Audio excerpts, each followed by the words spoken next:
701 करोड़ की सरकारी जमीन का बड़ा खेल उजागर। डीएम अंकित खंडेलवाल ने किया बड़ा खुलासा। संभल मुरादाबाद हाईवे किनारे 38 बीघा जमीन पर कब्जे का मामला, जांच में बड़ा खुलासा। डीएम बोले 1954 में सरकार की जमीन नगर पालिका को सिर्फ प्रबंधन के लिए दी गई थी। 1967 में नगर पालिका ने किया कथित पट्टा, जिसे प्रथम दृष्टया अधिकार से बाहर बताया गया। सालों तक चली लड़ाई के बाद खुला मामला, सरकारी जमीन को निजी नामों में दर्ज कराने का आरोप। 1991 से 2008 तक कई अदालतों में चला विवाद, कई बार जमीन को सरकारी माना गया। 2008 में तत्कालीन डीडीसी प्रेम सिंह पर गलत तथ्यों के आधार पर जमीन निजी खातेदारों के नाम करने का आरोप। तत्कालीन ईओ राजकुमार गुप्ता पर भी सवाल, हाईकोर्ट में पैरवी से पीछे हटने का मामला सामने आया। डीएम बोले जांच में नवीन पड़ती की बेशकीमती सरकारी जमीन का गलत इस्तेमाल सामने आया है। डीडीसी कोर्ट में रिस्टोरेशन के बाद फैसला राज्य सरकार के पक्ष में, खतौनी से हटे निजी नाम। तत्कालीन ईओ राजकुमार गुप्ता, संबंधित नगरपालिका कर्मी, नक्शा बनाने वाले कर्मचारी, पट्टेदार और बैनामा कराने वालों के खिलाफ एफआईआर की तैयारी। 101 करोड़ की जमीन वापस सरकार के खाते में, अब दोषियों पर कार्रवाई का शिकंजा कसने जा रहा है। देखिए, शिकायत प्राप्त हुई थी कि सरकारी जमीन को खोद करके निजी भूस्वामियों द्वारा बेचा जा रहा है, उसका व्यवसाय खत्म किया जा रहा है। इस क्रम में जांच कराई गई।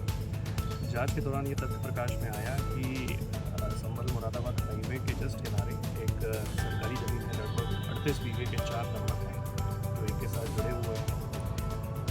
सन 1954 में ये जमीन नगर पालिका परिषद संभल को प्रबंधन के लिए दी गई थी। 1967 में 13 साल बाद नगर पालिका परिषद के स्तर से इस जमीन का पट्टा, तथाकथित पट्टा किया जाता है और कुछ पट्टेदारों को ये जमीन आवंटित कर दी जाती है। प्रथम दृष्टया नगर पालिका को प्रबंधन के लिए दी गई जमीन के पट्टा करने का अधिकार नहीं होता है, तो ये प्रारंभ से ही शून्य था। इसके पश्चात ये कब्जा पट्टेदार का हो जाता है। सन 1991 में आकर के अपर तहसीलदार कोर्ट में इस अवैध कब्जेदार जो सैदुल्ला थे, उनको अवैध कब्जेदार माना गया और उनकी बेदखली का आदेश होता है। उसके बाद इसकी अपील अपर जिलाधिकारी कोर्ट में होती है, 92 में वो भी खारिज होती है और इनको कब्जेदार मानते हुए इसे सरकारी जमीन माना जाता है। इसी बीच चकबंदी कोर्ट में इनके द्वारा बात दायर किया जाता है, जिसमें डीडीसी के स्तर से रिमांड करके पुनः सुनवाई के लिए मौका दिया जाता है। 2005 में फिर से चकबंदी अधिकारी के पास ये मामला जाता है और उनके द्वारा सुनवाई करके इसको ग्राम सभा की भूमि यथावत रखी जाती है। इस आदेश के विरुद्ध एसओसी के यहाँ अपील की जाती है, अपील भी खारिज होती है और फिर से इसे सरकारी ज़मीन मानते हुए राज्य सरकार की ज़मीन बताया जाता है। 2008 में एसओसी के आदेश के विरुद्ध तत्कालीन डीडीसी जो प्रेम सिंह खड़क थे, उनके द्वारा अपने क्षेत्राधिकार से परे और गलत तथ्यों के आधार पर इस जमीन को निजी खातेदारों का बता दिया जाता है और उनको कब्जा दिए जाने के आदेश कर दिए जाते हैं।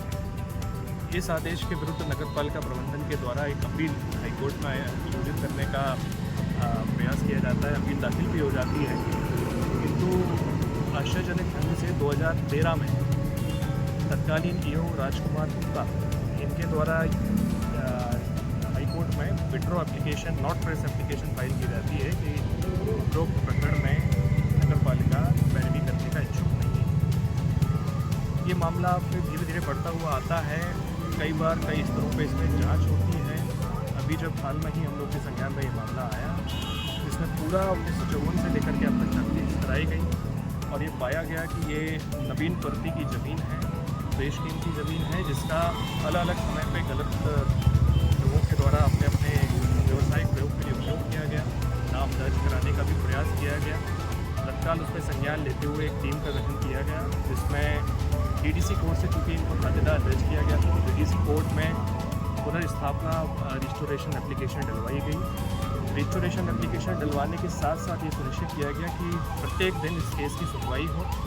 हालांकि बहुत इसमें प्रत्यक्ष और अप्रत्यक्ष रूप से कोर्ट में सुनवाई ना हो पाए, इस आशय हेतु जो कुछ लोगों के द्वारा प्रयास भी किए गए, लेकिन फाइनली कल डीडीसी कोर्ट के द्वारा ये सुन करके राज्य सरकार के पक्ष में निर्णय कर दिया गया। इसके क्रम में तुरंत खतौनी से उन खातेदारों के नाम हटा करके राज्य सरकार का नाम दर्ज किया गया, ग्राम सभा का नाम दर्ज किया गया नवीन भर्ती के अंतर्गत। और इसके साथ साथ तत्कालीन ईओ, तत्कालीन उस समय जो मानचित्र के नक्शा बनाने वाले जो नगरपालिका अधिकारी थे वो लोग, डीडीसी जो 2008 में ज़मीन को निजी खातेदारों के तहत हुए थे, और ऐसे सभी संबंधित पैनामा कराने वाले और जो मूल रूप से पट्टेदार थे उन सभी के विरुद्ध एफआईआर भी कराई जा रही है, और जो विभागीय लोग हैं उनके खिलाफ विभागीय कार्रवाई इसमें कराई जा रही है। सर टोटल ज़मीन कितनी होगी, कितने लागत करोड़ की होगी सर? लगभग 38 बीघा ज़मीन है और आज की बाजार मूल्य के हिसाब से इसकी कीमत 101 करोड़ रुपये से ज़्यादा है। आप देख रहे हैं स्टार न्यूज़ 24, खबरों का साथी।